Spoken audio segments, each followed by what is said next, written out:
여야 의원들이 나누는 허심탄회한 토크, 여의도 펀치 시간입니다. 오늘은 더불어민주당 강병원 의원, 자유한국당의 김정재 의원 모셨습니다. 어서 오십시오. 안녕하십니까. 안녕하세요.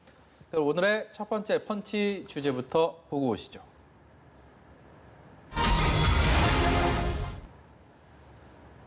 예산안입니다. 내년도 나라 살림을 정하려는 국회의 움직임이 속도를 내고 있습니다. 그런데 연말 예산 정국이 순탄하게 흘러갔던 기억이 생각해보면 별로 없는 것 같습니다. 이런 상황에서 자유한국당 나경원 원내대표가 정부 예산안을 14조 5천억을 삭감을 하겠다, 이런 견해를 내서 벌써부터 이번 역시 패스트트랙 정국과 맞물려서 연말 예산 정국이 쉽지 않겠구나, 가시밭길을 예고한다, 이런 관측들이 나오고 있는데요. 여기에 대해서 먼저 오늘은 김정재 의원께 여쭤보겠습니다. 네, 예산안 당연히 가시밭길이어야 되고 싹밭 싸움을 당연히 해야죠. 왜냐하면 우리 국민 혈세, 이 어려운 경제 상황 속에서도 낸 세금으로 지금 나라 살림을 어떻게 할 건가 짜는 거 아닙니까? 네. 그러니까 당연히 야당으로서 제대로 이 예산이 허투루 쓰이지 않도록 또 잘못된 예산들은 삭감을 하는 것이 전 당연하다고 봅니다. 그래서 물경 500조입니다. 500조. 네. 완전 슈퍼 예산인데요. 네. 513조인데 저희가 2011년에 300조였습니다.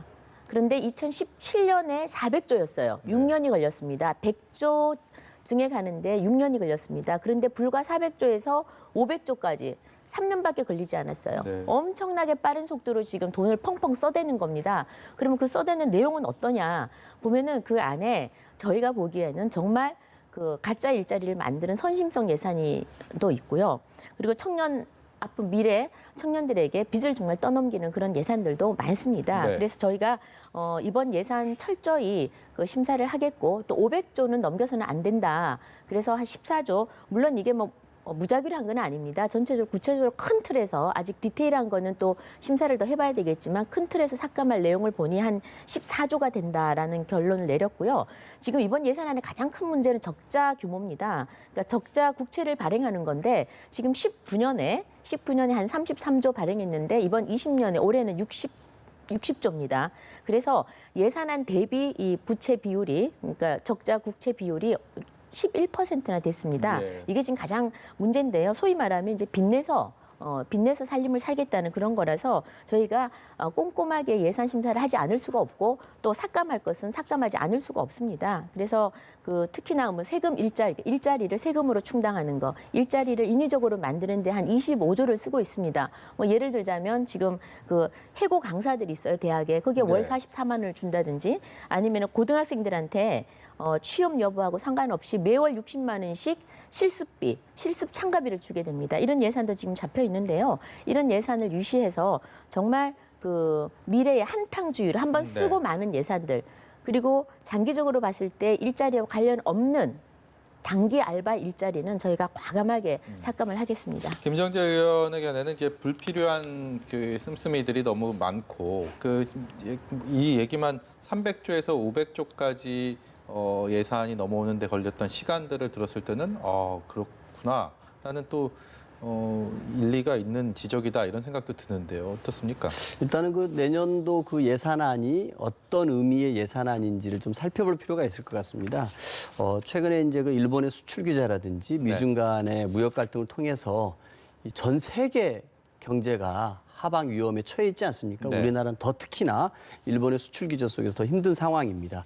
좀 여기에 적극 대응하면서 이 경제 활력을 제고할 필요가 있습니다. 네. 그렇게 하기 위해서는 경제 체질을 좀 개선해야 되고요. 미래의 성장 동력들을 확충하는 예산안이 필요합니다. 그러기 위해서 혁신 성장을 가속화하고 이를 위해서 IMF나 OECD 같은 경우도 한국은 재정의 여력이 있으니까 적극적인 재정 정책을 펴서 예산을 더 많이 투입을 해서 이런 것들 대비하라는 게 국제 기구들의 좀 권고사항 아닙니까? 예. 그래서 이 늘어나는 예산을 보면 주로 어디에 쓰냐면요. 이 핵심 소재, 부품, 장비를 자립화하는 겁니다. 일본에 의존해왔던 것들을 이제 우리 스스로가 기술 독립을 하는 것이고요. 혁신 성장을 가속화하는 것이고요. 그리고 경제 활력을 제고하고 포용 국가의 기반을 공고화하는 것입니다. 그리고 이러면서 우리 국민들의 생활 편의라든지 안전, 건강 증진에 지금 중점 투자하게 되거든요. 네. 저는 그런 의미에서 이 513조 5천억이라는 예산안을 우리 예결위에서 국회에서 충분히 심사를 해야 된다고 생각합니다. 네. 그리고 심사를 통해서 뭔가 부족한 게 더 증액할 수도 있고 예. 과한 게 있으면 저는 삭감도 할 수 있다고 봅니다. 그렇기 때문에 해마다 연도별로 예산안이 오면 한 1% 정도를 삭감을 하고 의원들이 또 증액을 해서 했던 게 관례였거든요. 예. 그런데 513조 5천억 예산안에서 14조 5천억을 삭감하겠다라고 하는 것은 무슨 기준이 있는 건 아닙니다. 네. 무작정 정부 예산안에 대해서 500조라는 거를 없애고 499조를 만들어야 된다라는 목표를 설정하고 예산안을 삭감하겠다라고 하는 것은 또다시 연말 이 예산 국회가 정쟁으로 될 수밖에 없는 겁니다. 네. 예산안을 충분히 심사해서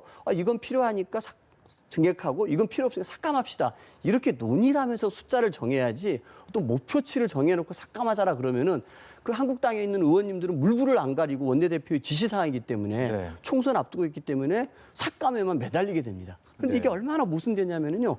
지난주까지 8개 상임위에서 예산 심사를 마쳤거든요. 네. 8조 원이 증액됐습니다. 이 말이 안 되는 거 아닙니까? 그만큼 의원들 모두가 513조 5천억 예산도 부족해서 자기 지역 예산이라든지 필요한 부분에 더 증액하자고 하고 있는 겁니다. 네. 그런데 여기에서 무슨 기준이라든지 없이 정쟁만을 위해서 또다시 예산안은 무조건 499조에 맞춰야 돼라고 하는 것은 옳지 않다. 저는 네. 예산안 심사를 충분히 국회에서 하고 삭감할 건 삭감하고 증액하는 것이 맞지 목표를 설정해서 예산안을 삭감하는 것은 이건 또다시 예산국회가 정쟁으로 되고 또다시 우리 국민들께 볼상사나운 모습을 보이게 될 것이라고 생각합니다. 네, 그냥 무조건 499조, 는 500조 아니라는 밑으로 거죠. 떨어뜨리려다는 지적이신데 그런 지적 충분히 할 수 있습니다. 그리고 예산이라는 것이 원내대표가 명령한다고 뭐 민주당은 원내대표가 명령하면 일괄적으로 따르는지 모르겠지만 예산은 그렇지 않습니다. 예. 왜냐하면 예산은 국가 살림이기도 하지만 모든 자기 지역의 사업들과 다 연계가 되고 있기 네. 때문에 모든 의원들이 초미의 관심사입니다. 그래서 그렇지 않고요. 아까 말씀드렸다시피 나름 기준을 가지고 불필요한 예산 특히나 예를 들어 소부장 아까 말씀하신 소재 부품 장비 사업 이런 건 저희도 적극적으로 찬성을 합니다. 저희 네. 상임위에서도 다 통과를 시켰고요.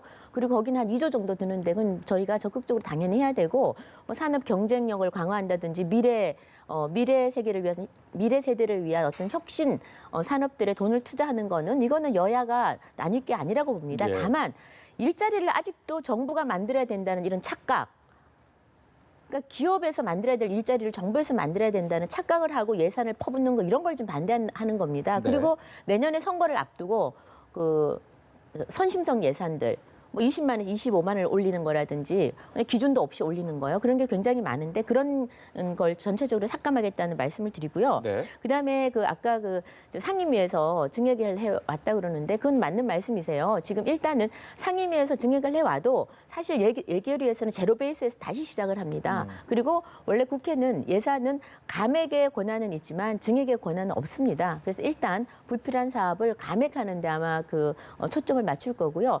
그리고 예산안만큼은 우리가 법적으로 정해져 있기 때문에 여야가 계속 논의는 하지만 논의는 해서 이견은 있겠지만 저는 분명히 조정 가능하다고 보고 그 네. 부분에 대해서는 정부가 야당이 제시한 거를 오케이 하지 않으면 그건 통과가 안 됩니다. 그래서 내년 또 살림살이를 위해서 아마 여야가 잘 협조해서 네. 삭감할 건 삭감하고 또 필요하다면은 정부와 의견 조율을 해서 증액할 건 증액하고 저는 잘 될 거라고 봅니다. 저는 네. 법정 처리 시한을 넘기는 일이나 또 예산을 정하는 과정에서 이른바 선심성 쪽지 예산 이런 것들이 워낙 관례처럼 많이 되풀이했기 때문에 올해만큼은 20대 국회 마지막은 좀 되풀이하지 않기를 그런 바람이 국민으로서 유권자로서 굉장히 큰데요. 그런 바람과는 달리 지금 이제 자유한국당 김재현 의원이 예결위원장을 맡고 있지 않습니까? 근데 여기 김재현 의원의 발언 문제로 이 가장 중요한 예결위가 지금 정상적으로 운영이 되기는 일단은 시작부터 조금 어려운 상황인 것 같습니다. 여기에 대해서는 어떻게 풀어가야 된다고 보십니까? 예, 제가 봐서는 어쨌든 김재훈 의원이 어제 이제 예결 소위 시작하기 전에 유감을 표명을 했습니다. 네. 어쨌든 김재훈 의원의 발언 대단히 부적절했죠. 우리 모두 이렇게 덕담으로 장수하시라 오래 사시라고 하는 게 너무나 당연한 얘기 아닙니까? 택시 기사가 그런 얘기를 했더라도 아유 기사님 이건 또 과한 얘기입니다. 이렇게 좀 나무랬어야 된다고 보고요. 그걸 우스갯소리라고 당원들 행사에서 이렇게 공개적으로 얘기한 그게 우스갯소리입니까? 저는 그게 우스갯소리라 생각하지 않고요. 네. 폐륜적 발언이라 생각하고 본인이 그 발언을 인용했다는 것 자체가 본인이 정말 그렇게 악한 마음을 갖고 있기 때문이라고 저는 생각을 합니다. 근데 김재원 의원 같은 경우는 이런 이렇게 폐륜적 발언이라든지 막말이라든지 술 취해가지고 실수한 게 한두 번이 아닙니다. 얼마 전에 그 추경 심사 과정 때도 음주 추경 심사했다고 아주 난리 한번 나지 않았습니까? 네. 근데 기자들 앞에서 뭐 술 취해가지고 건들건들하면서 얘기하는 모습이 화면에 다 잡혀서 국민들한테 질타도 많이 받았습니다. 그리고 세월호 특조위에 대해서 세금 도둑이라는 그런 망언도 했었고요. 정말 삼선 의원 정도 되시면 이런 발언이라든지 이런 것도 굉장히 신중하고 좀 더 좀 이렇게 정제된 발언을 해야 되는데 이렇게 언제부터 이제 한국당에서는 이런 망언이라든지 막말이라든지 이런 패륜적 발언이 일상화돼 버린 게 한국당 모습이 아닌가 싶어요. 황교안 대표가 정말 일벌백계 하겠다고 그랬습니다만 제대로 일벌백계 한 적도 없습니다. 계속해서 이런 것들이 일상화되고 있어요. 왜 그러냐면은 대여 투쟁을 높인 사람들에게 공천에 대해서 뭔가 뭐 후하게 해준다는 분위기가 있는 것 같아요. 그러니까 이런 것들이 어떤 뭐 공천에서 오히려 우대받는 분위기인 것 같습니다. 그래서 어찌 보면은 그 선진화법 위반해가지고 다 아직 범죄자 위기에 처해 있는 사람들한테 가산점 준다는 발언들을 했다라는 게 한국당의 분위기인 거죠. 그러니까 정말 이런 막말이라든지 망언이라든지 폐륜적 발언들을 오히려 조장하고 있는 게 한국당의 당대표, 원내대표가 아닌가 생각합니다. 너무 안타깝고요. 네. 정말 이런 부분에 관해서 한국당이 국민들의 신뢰받으려면 일벌백계 하십시오. 네. 정말 예결위원장 사퇴시키고 다른 분을 올렸을 때 한국당이 정말 이런 막말, 폐륜적 발언에 대해서 일벌백계 하고 정말 확실히 선을 긋는구나 보여주지 이거를 이렇게 하지 않으면 오히려 조장한다고 저는 국민들이 네. 생각할 것입니다. 저도 한마디 할까요? 네. 맞습니다. 그 불편한 얘기죠. 그 남이 한 얘기를 옮겼어요. 택시 기사님이 하신 얘기를 옮겼는데 그 말이 이제 죽음과 관련되니까 좀 불편하게 들리고 그래서 유감 표명하면서 다시 시작이 됐어요. 다행인데요. 근데 거기서 아까 택시 기사를 나무라라 그러는데 택시 기사 나무라면은 김재원 의원 목적지까지 못 갑니다. 택시 기사 열받아가지고. 예. 요즘 이해찬 대표가 그랬습니다. 나 대통령 10번 이상 더 만들겠다. 그리고 내 생전에는 정권 바뀐 일이 없을 거다. 굉장히 오만한 말씀이죠. 이 말씀에. 이 말씀을 들은 택시 기사가 열받아서 한 말이에요. 이 말을 김재원 의원이 옮겼는데 그게 불편하다면 사과는 할 수 있습니다만 적어도 여기서 우리가 김재원 의원이 한 말이냐 아니 이게 중요한 게 아니라 민심을 읽어야 된다는 거예요. 택시 기사님이 왜 그 얘기를 했는지 우리가 한 번쯤 생각을 해봐야 된다는 겁니다. 얼마나 힘들면 그런 얘기를 열받아서 하겠습니까? 지금 택시 뭐 타다 뭐 이런 여러 가지 타다와의 또 그런 갈등도 있지만 지금 바닥에 있는 소상공인들 택시 뭐 너무나 힘듭니다. 예. 택배 기사들 생활 전선에서 하루 벌어 하루 먹고 사는 사람들은요 피눈물이 납니다. 그런데 여기다 대고 경제 다 망쳐가지고 이렇게 만들어 놓고서는 대통령 10번 더 한다 그러죠. 내 생전에는 바뀌는 일 없다 그러죠. 이러니까 열받아서 택시 기사가 한 말입니다. 그런데 이 상황 속에서도 이런 고용 참사 속에서도 아직까지도 청와대가 어떻습니까? 대통령부터 아무도 반성이나 사과를 하지 않습니다. 지금 문재인 정권 2년 반 돌아서면서 지금 최근에 여러 말을 했지 않습니까? 네. 대통령도 뭐라고 그랬습니까? 뭐 경제가 올바른 방향으로 가고 있다 그러죠. 어제 대변인이 또 나와서 뭐라 그랬습니까? 뭐 곳간에 작물을 쌓아두면 썩으니 다 써야 된다. 이런 얘기는 하고 있고 도대체 국민들하고 너무나 동떨어진 국민들의 아픔이나 힘듦을 전혀 무관심하다는 듯이 얘기를 하니까 분통이 터지는 겁니다. 그래서 이제 더 이상 자화자찬하고 궤변하지 말고 국민의 목소리에 저는 귀를 좀 기울여야 된다고 생각을 합니다. 네. 그 택시 기사가 한 말, 그 말은 택시 기사들의 심정, 또 우리 소상공인들, 대한민국의 중산층 그리고 정말 평범한 열심히 살아가는 사람들의 목소리니까요. 그나마 김재원 의원 입을 통해서 많이 순화가 된 거예요. 네. 그렇게 나온 거지. 이런 그 꾸지람이나 막말을 우리가 좀 귀담아 들어야 될 필요가 있다고 생각합니다. 네. 두 번째 펀치 주제로 넘어가겠습니다.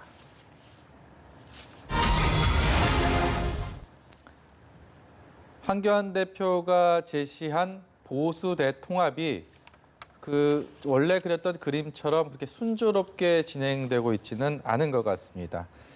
수학 문제 답이 나오듯이 이렇게 명쾌한 해답이 나오는 상황은 아니고 여러 가지 장애물들, 여러 가지 변수들이 속속 드러나고 있는데 그중에서 안철수라는 변수를 다뤄보려고 합니다. 안철수 전 대표는 지금은 뭐 외국에 미국에 체류 중인데 안철수 변수가 결국은 이 통합 과정에서 상당한 변수 뭐 작용을 하지 않을 것이냐. 뭐 지금 안철수 대표는 여기에 대한 아무런 답변이 없는 상황이기 때문에 그런 관측들이 많이 여의도 정가에서 나오고 있는 것 같습니다. 저는 어떤 특정인의 그 힘이 크게 좌우된다. 물론 일시적으로 또 단기적으로는 그런 얘기가 오고 가리라고 생각을 합니다. 뭐 네. 유승민과 하느냐, 안철수와 하느냐, 또 우공당은 어쩔 거냐 여러 가지 이야기가 있을 겁니다. 그러나 지금 이 길이 험하고 좀 난관이 많지만 종북에 가서는 결국은 이번 정권이 실패한 이런 실패한 또는 정의와 공정을 말하지만 뒤로는 부도덕과 불공정한 이 정권에 대한 국민들의 심판, 문 정권을 심판하기 위한 반문연대로 저는 다 모여질 거라고 생각을 하고요. 네. 그 가는 그 길은 당연히 가시밭 길이겠죠. 네. 많은 칼라들이 있으니까요. 그리고 저는 근데 뭐 당연히 안철수 그 전 대표도 당연히 큰 또 정치인이고 대선에 출마를 하셨기 때문에 큰 역할을 또 하실 거라고 보고요. 큰 틀에서는 결국은 그 반문연대라는 그 틀 속으로 들어오지 않을까 싶습니다. 같이 손을 잡고 한 방향을 걷는 것이 자유한국당으로서는 궁극적으로 바라고 있다라고 봐도 되겠습니까?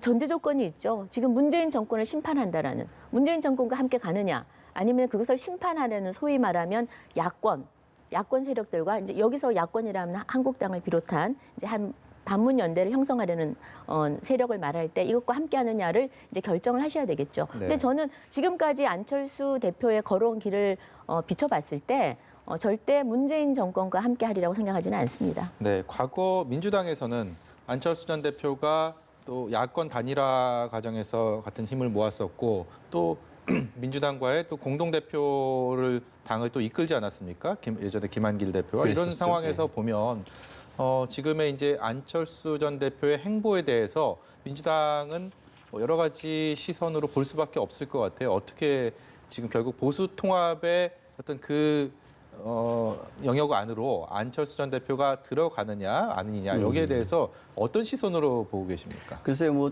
저희 당 시선이라고 할 수는 없고 저의 뭐 시각을 말씀드려 보면은 저는 뭐 이렇게 안철수 대표의 합류가 될지 모르겠어요. 이게 뭐 변수일지 리스크일지는 봐야 될 것 같습니다. 그런데 안철수 대표 입장에서 네. 이 한국당과의 통합에 총선 전에 통합에 함께하는 게 결국 도움이 될까요? 저는 되지 않을 것 같습니다. 결국 안철수 대표의 최종적인 목적은 대권에 출마하는 것 아니겠습니까? 네. 저는 그런 의미에서 오히려 지금 한국당에 가가지고 만약에 총선에 참패하게 된다면은 본인에게 다음 스텝은 저는 없어진다고 봅니다. 네. 오히려 한국당이 총선에서 참패한 이후에 본인이 등장했을 때 그 보수 쪽에서 가치가 더 높아지고 하기 때문에 오히려 총선 전에 안철수 대표가 움직일 가능성은 저는 오히려 낮다고 보거든요. 네. 저는 그런 의미에서 안철수 대표는 총선까지는 지켜보고 그 이후에 한국당이 정말 좀 굉장히 어려운 처지에 처했을 때 보수의 구원자로서 등장하는 것은 가능하지 않겠나라고 보고요. 지금 이제 보수 통합이 지지부진한 이유는 이게 명분이 없는 인위적인 정계 개편을 추진하기 때문입니다. 당장 유승민 대표와 황교안 대표 사이에서 정말 이렇게 엇박자가 나고 있지 않습니까? 그리고 변혁에서 통합 추진위원단장을 맡고 있는 권은희 의원 같은 경우는 한국당과의 통합은 없다고 명확히 얘기하고 네. 있습니다. 이건 왜 그러냐면은 적어도 대한민국 사회에서 헌법을 위반했던 박근혜 대통령에 대해서 국회가 탄핵을 했습니다. 3분의 2가 찬성을 하고 우리 국민들도 겨울 내내 촛불혁명을 한 거 아닙니까? 네. 적어도 이렇게 헌법적 판단에 대해서 인정하지 않는 세력과 혹은 이거에 대해서 입장을 덮고 가자고 하는 세력과 함께 했을 때 저는 유승민이나 안철수 대표가 갖고 있는 뭔가 이 보수에서도 개혁적인 이미지가 저는 하루아침에 무너진다고 봅니다. 네. 저는 그렇기 때문에 이 탄핵에 찬성했던 그 입장을 뒤집고 그리고 묻어버리자고 하는 것은 결국 태극기 부대 극우 보수에게 항복하는 것이다. 투항하는 거라 생각합니다. 저는 그렇기 때문에 이거는 새 정치가 아니라 네. 정말 구태 정치이고 야합 정치이기 때문에 안철수 대표가 이 한국당을 선택할 일은 없다고 봅니다. 저는 네. 한국당이 사는 길은 이런 인위적인 정계 개편, 뭘 반대하기 위해서 사람을 모으는 게 아니라 네. 정말 보수의 새로운 비전과 가치를 보여주고 이렇게 통합하자고 해야지 저는 의미 있는 그나마 통합이 될 거라고 생각합니다. 네. 다음 주제로 넘어가기 넘어가겠습니다. 전에 네. 잠깐 시간이 되면 네. 하고요.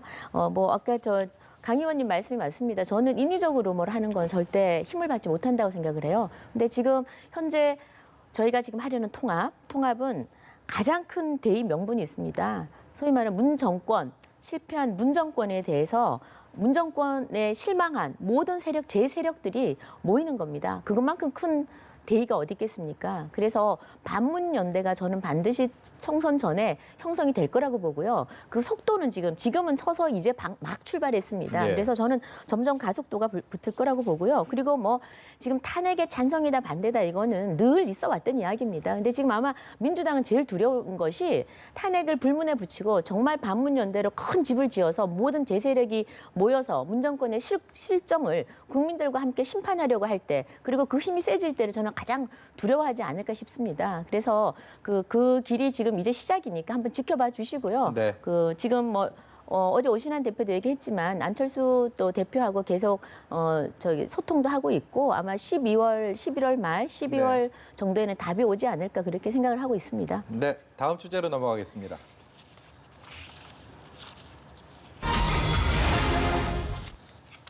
세 번째 주제는 청와대 참모입니다. 지금 총선을 앞두고 청와대 전 현직 몸을 담았던 인사들이 얼마나 총선에 출마를 할 것이냐.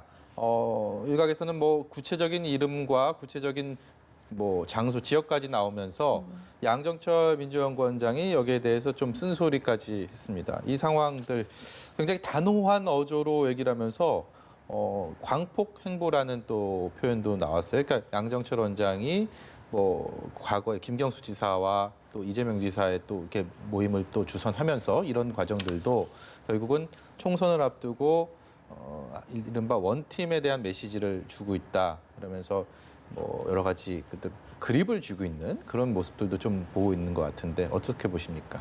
예, 저는 아마 20대 국회를 보면서 우리 국민들이 너무나 답답해 하십니다. 또 최악의 국회라는 평가도 받고 있는데요. 아마 대통령 촛불혁명 이후에 바로 대통령 선거가 있었고 그 대통령 선거에 연이어서 아마 국회의원 선거도 있었으면은 아마 이 국회의 지형도 아마 이 촛불혁명에서 요구했던 과제들, 개혁 과제들 다 수행할 수 있을 정도로 의석수가 배분이 됐을 것입니다. 네. 그런데 그렇지 않고 한국당이 여전히 막강한 의석수를 갖고 있기 때문에 20대 국회가 해결해야 될 국민적인 개혁 과제들이 번번이 발목을 잡혔습니다. 정말 최악의 국회라고 평가를 받아도 할 말이 없을 정도로 정말 정쟁이 많았고 보이콧이 많았던 게 20대 국회였고 그럼으로써 20대 국회가 해야 될 온갖 이 제도적인 법을 통해서 해야 될 개혁과제 다 막혔던 건 알고 계실 것입니다. 네. 그렇기 때문에 저는 21대 국회에서는 정말 이런 개혁과제들을 입법으로 뒷받침할 수 있는 국회 구성이 중요하고 그러기 위해서는 저희 당의 승리가 저는 절실하다고 봅니다. 네. 그런 의미에서 이 대통령과 국정 철학을 같이 하고 있던 청와대 참모들이 험지에 가서 한국당과 싸워서 한 석이라도 가져온다라면은 대통령의 국정 철학을 뒷받침하고 여당이 해야 될 모든 개혁 과제들을 추진하는 데 큰 저는 힘이 될 거라고 봅니다. 저는 그런 의미에서 준비되어 있고 능력 있는 청와대 참모들이나 내각이 총선에 나오는 것은 좀 환영할 만한 일이다라고 생각을 하고요. 네. 21대 국회에서는 정말 이렇게 반드시 좀 저희 더불어민주당에 많은 좀 의석수를 모아주셔서 우리 네. 국민들께서 원하시는 개혁 과제들이 국회에서 순조롭게 입법으로 뒷받침될 수 있도록 도와주시면 좋겠다. 네. 이런 말씀을 드리고 싶습니다. 네, 청와대 참모들, 전현직 참모들이 많이 선거를 뛰기 위해서 나오는 그런 상황이 현실화가 된다면 뭐 자유한국당에서는 어떻게 받아들일까요? 이 상황들을. 냉정하게 얘기하면 자유한국당에서는 좋죠. 왜냐하면 네. 사실 청와대에서 일하신 분들은 나름대로는 혜택 특혜를 보는 거거든요. 별을 다는 겁니다. 나 네. 대통령 청와대에서 일했어. 라는 겁니다. 이런 분들이 지금 민주당에서 열심히 험지에서 열심히 뛰고 있는 4년 동안 나름대로 지역을 가꾸고 땀을 흘린 우리 강병원 의원님처럼 네. 저희가 그 지역에 삽니다. 굉장히 열심히 하세요. 네. 민주당이시지만 굉장히 열심히 하시는데 이런데 갑자기 청와대에서 내려와서 경선을 하겠다? 이거는 현역 의원들 입장에서는 보면 또 다른 특혜일 수가 있거든요.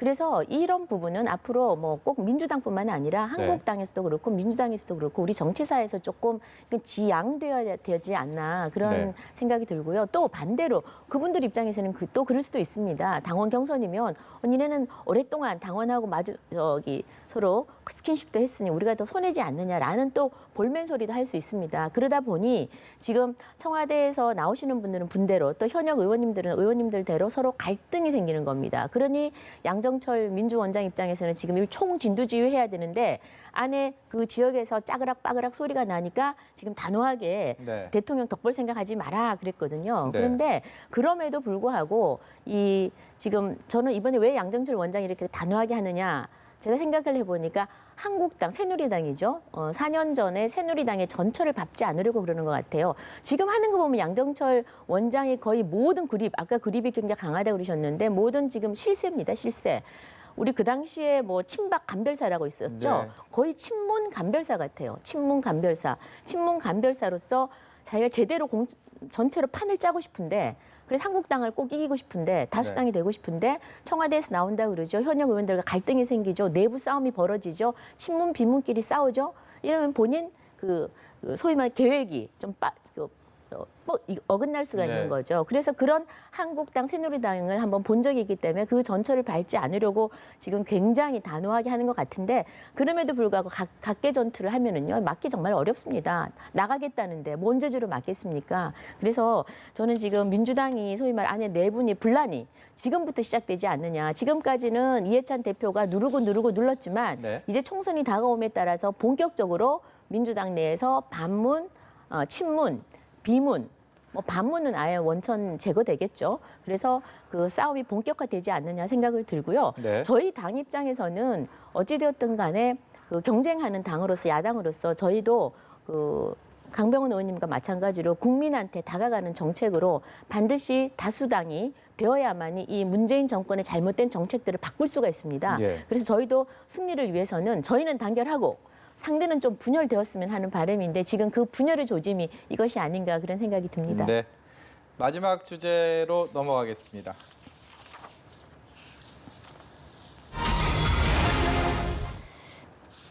네, 평행선입니다. 좀 더 자세히 말씀드리면 패스트트랙 평행선, 국회 평행선입니다.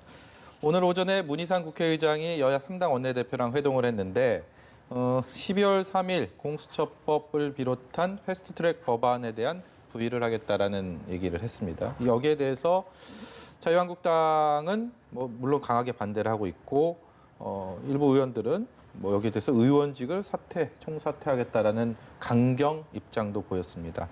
반면에 또 선거법 개정안을 두고서도 의석수에 대한 양당의 갈등도 굉장히 큽니다. 저는 12월 3일을 전후해서 과연 국회가 어떤 식으로 어떤 모습들을 저희들이 보게 될지 벌써부터 좀 겁이 납니다. 이 상황들, 일련의 상황들 어떻게 전망하십니까? 어떤 다짐을 또 해주시겠습니까? 일단 아까 사회자께서 문희상 의장께서 12월 3일 이후에 선거법 관련 법안 그리고 사법개혁 관련 법안을 부의하겠다고 부의가 아니라 부의는 했고 상정을 상정을 하겠다고 상정입니다. 부의와 상정이 틀리고 이 상정을 한다는 얘기는 표결에 들어간다는 얘기 아니겠습니까? 저는 그거는 국회법에 따른 절차대로 하시는 거고요. 특히 이제 사법개혁과 이 정치개혁이라는 것은 우리 국민들의 개혁의 의지가 모여져서 여야 사당이 정말 힘겹게 만들어낸 과정입니다. 네. 이 과정에서 이거를 저지하기 위해서 한국당은 그 국회 선진화법을 본인들이 만들었음에도 불구하고 위반하면서까지 폭력 사태로 이걸 막기까지 하지 않았습니까? 네. 그 이후에 이제 경찰 수사에 대해서는 일절 소환에 응하지도 않았고요. 검찰 수사에서도 이제서야 조금씩 나경원 대표가 나가려고 하는 것 같고 황교안 대표는 소환 대상도 아니었는데 본인이 나가가지고 또 진술 거부권을 행사하는 황당한 모습까지 연출하지 않았습니까? 저는 이 사법개혁과 정치개혁 같은 경우는 20대 국회가 그나마 우리 국민들에게 잘했다라고 인정받을 수 있는 중차대한 개혁 과제라고 생각합니다. 네. 저는 그렇기 때문에 문희상 의장께서 오늘 이런 법안들을 12월 3일 이후에 상정하시겠다고 공식적으로 발표하신 것은 굉장히 의미가 있다고 생각하고요.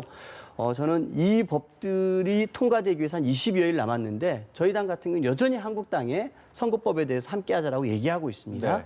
그런데 한국당 같은 경우는 여전히 비례대표제를 아예 없애고 국회의원 300명을 270명으로 축소하는 것을 당론으로 정해가지고 정말 협상의 진전이 안 됩니다. 결국 그렇게 된다라면 한국당은 이 선거제 개혁이라든지 이 사법 개혁에 동참하지 못하고 외톨이가 되는 거라고 봅니다. 네. 저는 지금이라도 저는 이 여야 사당 간에 논의하고 있는 연동형 비례제를 적극 도입하자라고 했던 네. 애초 한국당도 합의했던 이 취지에 맞게끔 네. 협상할 수 있는 안을 가져와서 네. 이 선거법 개정에 대한 마지막 협상안 만드는 데 동참해 주는 것이 12월 3일 이후 외톨이가 되지 않는 유일한 방법이라고 생각합니다. 네. 김정재 의원께 마지막 말씀을 듣겠습니다. 네, 뭐 국민들이 지난 올 여름 4월 이후에 이게 만약에 국민들이 잘했다, 정말 좋은 법안이다. 이렇으면 제정신 가진 의원들이 뭐하러 그렇게 들어눕고 국민들과 함께 길거리 쏟아지고 그랬겠습니까? 네. 이 법 자체는 정말 만들어져서는 안 되는 악법일 뿐만이 아니라 아예 존재가 그러니까 있어서는 안 될 법입니다. 뭐 선거법은 다 아시겠지만 그 게임의 룰입니다. 모든 당이 합의를 해야 됩니다. 네. 그런데 합의를 한 적이 없고요. 그리고 또 이것은 영원히 우리 자유한국당이 그 지역구에서 다수당이 과반을 얻는다 하더라도 비례를 한 석도 주지 않음으로써 뭐 대부분 정의당에 줌으로써 우리 야당이 진정한 50% 이상의 과반수를 얻는 야당을 없애겠다는 겁니다. 그런 법이고 아주 악법입니다. 네. 그리고 그 논의를 하지 않는다 그러는데요.